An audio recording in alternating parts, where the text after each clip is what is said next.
भाई ये रीतलाल यादव, ये तो केस बहुत बड़ा बनता जा रहा है।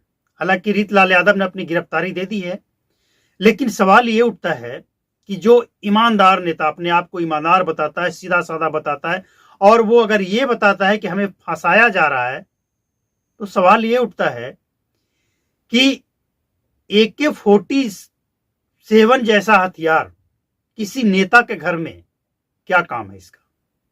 इससे सिर्फ जान ली जा सकती है, किसी को जिंदगी तो नहीं दी जा सकती ना? हथियार से दी जा सकती है क्या? फिर ऐसे हथियार अगर किसी नेता के घर में मिले, इससे आप क्या कहेंगे? और ऐसे नेता जेल जाते हैं और जेल से चुनाव जीत जाते हैं। हैरानी की बात तो ये है। तो बिहार के लोग ऐसे लोगों को वोट देकर बिहार को पीछे ले जाना चाहते हैं, आगे ले जाना चाहते हैं? देखना होगा बिहार के लोगों को कि आपको क्या चाहिए। जातिवाद, पिछड़ा बिहार या विकसित बिहार? जब तक ये जातिवाद बिहार पर हावी रहेगा, ऐसे नेता जीतते रहेंगे और क्राइम करते रहेंगे। 10 लाख रुपया कैश पकड़ा गया, ये कोई बड़ी रकम नहीं है, एक विधायक के लिए कोई बड़ी रकम नहीं है, लेकिन फिर भी क्राइम हुआ है तो हुआ है। डराने का, धमकाने का, रंगदारी लेने का और कुछ ऐसे दस्तावेज जिससे यह भी साबित होता है कि जबरदस्ती जमीन भी हड़प किया गया है। तो अगर कोई क्राइम किया है तो आप तो संविधान और कानून का पालन करने वाले हैं, संविधान को मानने वाले हैं, अदालत को मानने वाले हैं, तो धैर्य रखिए। सवाल आरजेडी से है कि अगर आपको लगता है कि रीतलाल यादव ईमानदार हैं, तो AK-47 क्या कर रहा था उनके घर में? कैश 10 लाख कहां से आया? रंगदारी लेने का सबूत है पुलिस के पास। तो जो गुनाहगार है वो गुनाहगार है, चाहे वो किसी पार्टी का हो, किसी भी जात का हो।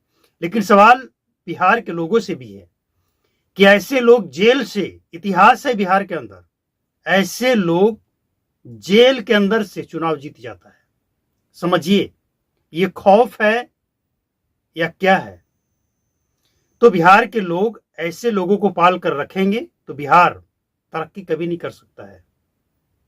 और हम समझते हैं कि ऐसे लोगों को सपोर्ट करने वाले लोग जाहिल किस्म के हो सकते हैं, पढ़े लिखे समझदार तो नहीं हो सकते, जो ये सोच सके कि समाज का भला कौन करेगा, कैसे नेता समाज को चाहिए, जो समाज को लेकर। ये कुछ लोग, इनके आसपास होने वाले चट्टू बट्टू होते हैं, उन लोगों को इतना बढ़ावा दिया जाता है कि ऐसे लोगों के खौफ के कारण बिहार के ऐसे लीडर जेल से भी चुनाव जीत जाता है। और आपको याद होगा वो बूथ लूटने वाला जमाना, और वही जमाना ये वापस चाहते हैं, क्योंकि ईवीएम में तो ये कर नहीं पाते हैं लूटने का काम। तो ये जब तक ऐसे लोग रहेंगे बिहार में लीडर, बिहार का भला कभी नहीं हो सकता है। और सबसे बड़ी बात कि जब तक ऐसे लोगों को सपोर्ट करने वाले बिहार के अंदर, बिहार की जनता, तब तक बिहार कभी नहीं आगे बढ़ सकता है। और फिर चिल्लाते रहिए बिहार में गरीबी है, बेरोजगारी है, महंगाई है, फलाना है, ढिकाना है, फायदा कुछ नहीं है। तो सोच बदलिए, जात पात से ऊपर उठिए